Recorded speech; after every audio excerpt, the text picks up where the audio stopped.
রাজ্যসভা আসনের নির্বাচন রয়েছে সামনে, নির্বাচন কমিশনের পক্ষ থেকে সে কথা জানানো হয়েছে। আমাদের সঙ্গে রয়েছেন ডিজিটাল হেড অর্পণ ঘোষ। অর্পণ, কি জানতে পারা যাচ্ছে, কবে কতগুলি আসনের এই নির্বাচন হতে চলেছে? দেখো অঙ্কুর, 18ই জুন রাজ্যসভার ইলেকশন হবে। 24 আসনে নির্বাচন হওয়ার কথা এবং তার সঙ্গে আরো দুটি আসন, অর্থাৎ যাদের সময় শেষ হবার আগেই ইস্তফা দিয়ে দেওয়ার জন্য সেখানে বাই ইলেকশন হতে চলেছে।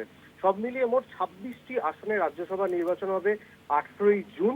আমি জানিয়ে রাখি যে মহারাষ্ট্র এবং তামিলনাড়ু এই দুটি আসনে বাই ইলেকশন হতে চলেছে এবং বাকিগুলির মধ্যে অন্ধ্রপ্রদেশে 4, গুজরাটে 4, ঝাড়খণ্ডে 2, মধ্যপ্রদেশে 4, মণিপুরে 1, মেঘালয়ে 1, রাজস্থানে 4, অরুণাচলে 1, কর্ণাটকে 4 এবং মিজোরামে একটি আসনে ভোট হবে। ইতিমধ্যেই 12 যে আসনগুলির মধ্যে ভোট হবে তার মধ্যে 12টি আসন বিজেপির রয়েছে। আর টোটাল যদি দেখা যায় 245 আসনের মধ্যে ইতিমধ্যে বিজেপির হাতে রয়েছে 113টি আসন এবং এনডিএ যদি ওভারঅল দেখা যায় তাহলে 144টি আসন রয়েছে এবং বিরোধীদের দেখতে গেলে 79টি আসন তাদের হাতে রয়েছে। এর মধ্যে 27টি কংগ্রেসের, তৃণমূলের 12টি এবং ডিএমকের 8টি।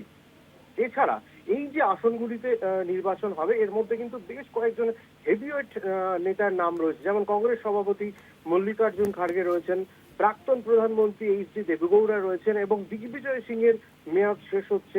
এই 3 হেভিওয়েটের নাম কিন্তু ইতিমধ্যে রয়েছে। তো সব মিলিয়ে এই যে রাজ্যসভার নির্বাচন, এটা কিন্তু বিজেপির কাছে আসন আরো বাড়িয়ে নেবার নির্বাচন এবং রাজনৈতিক মহলের যা ধারণা তাতে মনে করছে এই যে 24 আসনের মধ্যে 12টি আসন ইতিমধ্যেই বিজেপির দখলে রয়েছে, আরো 2-3টি আসন বাড়তে পারে। সব মিলিয়ে 15টির মতো আসন হয়তো বিজেপির দখলে আসতে পারে। তবে এখন এটাই দেখার যে এই নির্বাচনে আরো কতটা আসন বাড়ায় বিজেপি এবং বিরোধী দল কিরকম লড়াই দেয়। অঙ্কুর, ধন্যবাদ। আমাদের সঙ্গে ছিলেন আমাদের ডিজিটাল হেড অর্পণ ঘোষ।